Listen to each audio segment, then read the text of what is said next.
Hey, good morning, everyone. Hope everybody's having a great day. So, if you guys have been following social media, primarily following the retro gaming scene with Arcade1up, there's been a lot of videos made within the past week in regards to Blitz, the performance of Blitz with a question mark, as well as Marvel vs. Capcom 2. And this isn't my official video. I'm going to have an official response, later, detailing a lot of the concerns that I have, things that have been said. Obviously, some inaccuracies, but also give you guys some additional clarity as to what's going on, what's been explained, and so forth. But primarily, John D., one of the senior VPs of Arcade1up, said he was going to make a public announcement this week, and it's Thursday around 12 o'clock right now, and there still hasn't been an official word.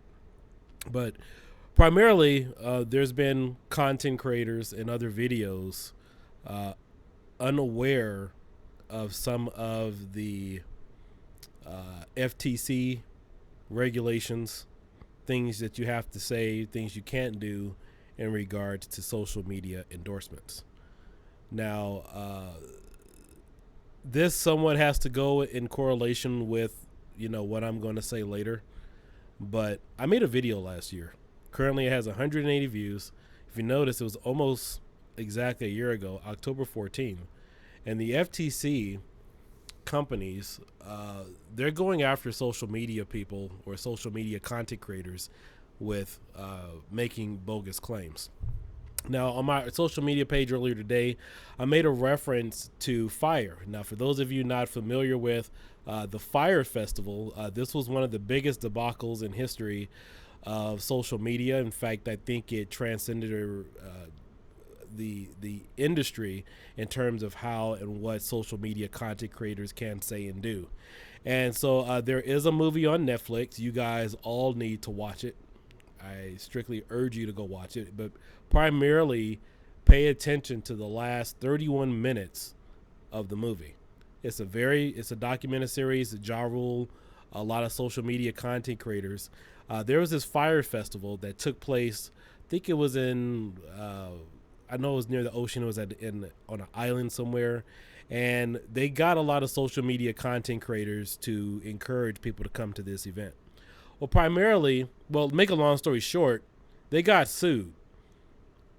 Kendall got sued, a lot of other models, just people who weren't even responsible for the event, they got freaking sued. And they got sued because there were just certain things that they should have noticed while promoting this event, such as, you guys are on this island taking all these photos, but you didn't see any preparations being made for this large-scale event. There should have been some red flags. And so there was a huge class action lawsuit. Kylie Jenner had to pay like $90,000, something of that, so forth. 100 influencers targeted for not disclosing their social media promotions as ads under federal trade rules.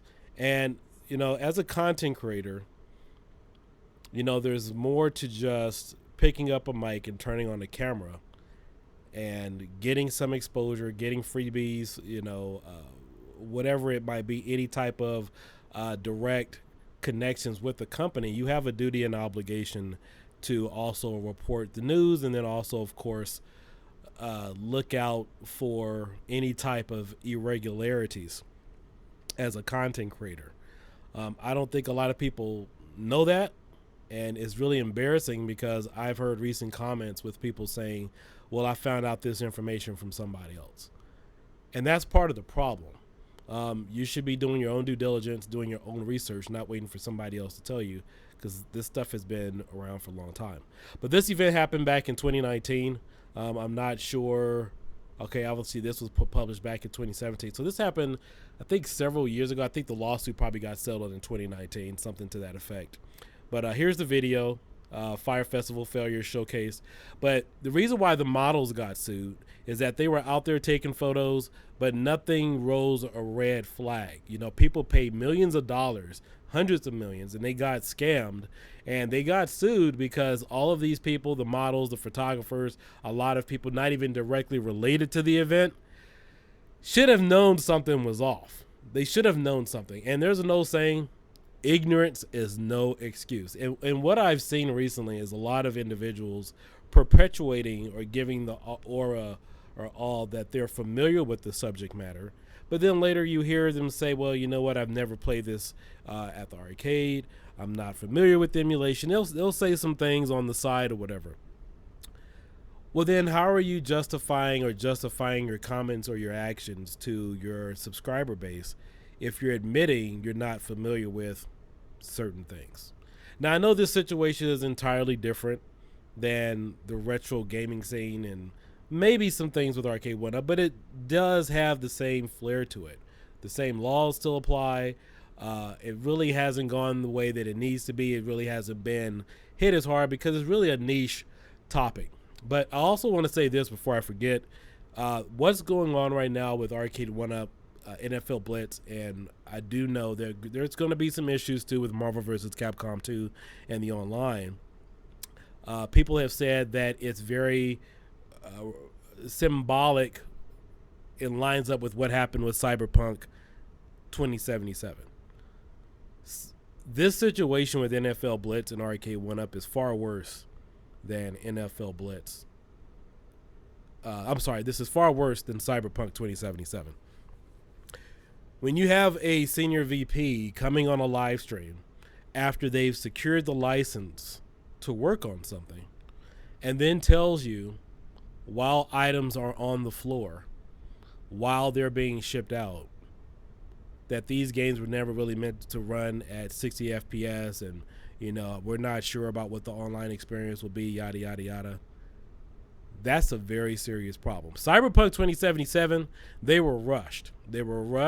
But you already had the hardware. You already had an Xbox. You already had a computer video card that was well within the realm and specs to actually run the game as they claimed. I could download it now, play it because they've optimized it. They fixed a lot of things. They're not sure, Arcade1up, based on his statements. They're not sure how this will perform online. Obviously, there's glitches to it. I got screenshots, all that. But anyway, I want to try to keep this video as short as possible. You have a duty and an obligation to know your stuff. You have a duty and an obligation to know your subject matter. I was offered by a company some time ago to do a review on an item. It's a very expensive item. And my comments were, I said, well, you know what? I'm really not familiar with that. I said it would take me about a month or a good month and a half to get my vocabulary correct, to really understand it. I said, I'm familiar with it. I said, I follow this piece of technology ever since it came out. I said, I got friends that have like 20 of these machines. They're familiar with it. But I said, equipment like that, you guys should find somebody like this is their thing. And I said that because it's not my thing. I would have to understand a little bit better. I could do a video on it and then get a little bit better on it, you know, because that's what I do. I do a lot of testing, experimentation when I get a product. That's why sometimes you guys see my video uploads come out a little bit slower, because I do research. I try to test things as thoroughly as possible to give you guys the most accurate and complete information based upon my testing. And a lot of comments and things that you guys have seen on my channel in regards to retropie emulation, you probably haven't heard it anywhere else, and probably went against the grain of what some other content creators may say, is because I don't go with the flow. I go with my testing. I go with what I've done, what I have in front of me, and in some cases I get in arguments with people behind the scenes because I've done my homework and I've done some research and I've done studying. And surprisingly, you know, I find it embarrassing, a lot of content creators haven't done a lot of research. They're quick to turn on a microphone. They're quick to go on live streams and say what's on the top of their head without having a cooling off period, a week, 2 weeks, 3 weeks, or a month to do some research. In fact, if you guys have seen those gaming pedals that I've had, the Logitech adaptive controller and the Elgato, I said, what, a month? I had those things for a month. You guys saw the photos from the time you guys actually saw videos, and I still got videos I need to upload because I wanted to get all of my documentation and all of my ducks in a row. But ignorance is no excuse for getting a microphone, saying whatever you want to say about a product, and then claim later, well, you know what, I didn't know. And I think that's one of the biggest frustrations right now within the Arcade1up community, is that said content creator will get something, praise it, hype it up, and then you as the end user get something and you're like, well, my experience is entirely different than what you had. And then by the time, you know, you really get a resolve, talking about the next hype thing. And so just wanted to quickly shed light on this.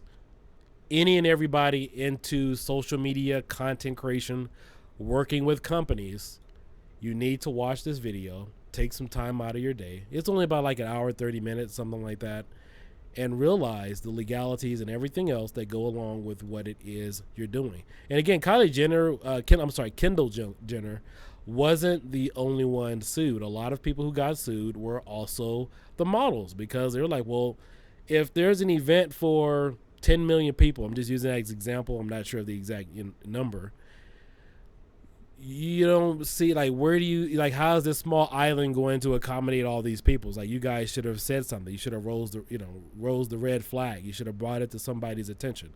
And that's where a lot of their responsibility came in, and that's where they missed it. And this is going on right now within the retro gaming community, is that a lot of people being perceived to be somewhat experts or knowledgeable about certain things can't speak out about it because they may not know. They may give the idea or the appearance of certain things, and that's why they either won't call something out or say something in the because they haven't done enough research themselves to find out if something was true. I'll give you guys an example. Perfect example. 3 years ago, as you guys know, is it 3 years ago? Well, yeah, it was around August or September of 2019. You guys first saw me launch RetroPie, the first videos of RetroPie working on the Pi 4. A few months after that, we then had Redream running on the Pi 4. We were frustrated, like, what the heck? Like, how come Marvel vs. Capcom 2 doesn't run full speed? And then, you know, we got some things straight. And then after we got Marvel vs. Capcom 2 running, we then had Nintendo 64 running. Because, you know, if you guys are familiar with the scene, Nintendo 64 doesn't run well on Pi. Well, we had a complete wrong idea about how it runs. But once we figured it out, it was running full speed. You know, for a lot of games, we had a better understanding of what the Pi can do. I still see comments in videos where you can clearly tell people are getting their information from other inexperienced individuals, maybe company reps, saying they need a stronger SBC. They need to probably overclock. And all of this stuff was debunked several years ago. And just to show you, people don't do their homework. In some cases, you may have an emulator that doesn't see all the full cores to take advantage of the processing power. You don't need to overclock. And I have videos on all this stuff right here on the channel. In fact, you guys have seen me, we did Vulkan. Yeah, the Vulkan drivers were installed on the Pi 4. But the reason why it was removed from Supreme Ultra was because not every emulator can take advantage of it. And so you have a situation like that going on right now with NFL Blitz and Marvel vs. Capcom 2. Whereas if you try to optimize or you think you got a stronger board, it's not necessarily seeing all the power of the cores and everything that is available. One reason why the Vulkan drivers were removed, I know with N64 Parallel, it worked in conjunction with seeing Vulkan drivers. But a lot of the other emulators didn't take advantage of it, so it was removed. And so just wanted to give you guys that level of understanding. Maybe you needed to hear it from somebody else with that has actual credibility with optimizing ROMs for a single board computer and has understanding of FTC regulations. As you guys can see, I made a video about it, and I actually deal with a lot of stuff behind the scenes you guys aren't familiar with, but wanted to put this out there. Hope the title of this video didn't mislead you guys, but this definitely needs to be addressed. And claiming ignorance or not knowing is no license for ignorance. There's no license for an excuse. And we need to do better. We need to do better, because it is a concern if you are perpetuating or creating the illusion you're informed about a subject matter, but you aren't aware of issues like this or issues with how optimization works with ROMs and computer technology. You can't get a microphone like somebody has said. Just go get a microphone. It doesn't matter. You just go get a microphone and say whatever you say, whatever you want to say. But when D-Day is coming, and it's coming in October, and you guys are starting to see the head of it now, heads will roll. And heads will roll because the level of accountability that community members and customers will start to have is going to start to weigh down on you. And the question is, how will you handle it when it comes? So with that being said, you guys all have a great day. I'll catch you later. Peace.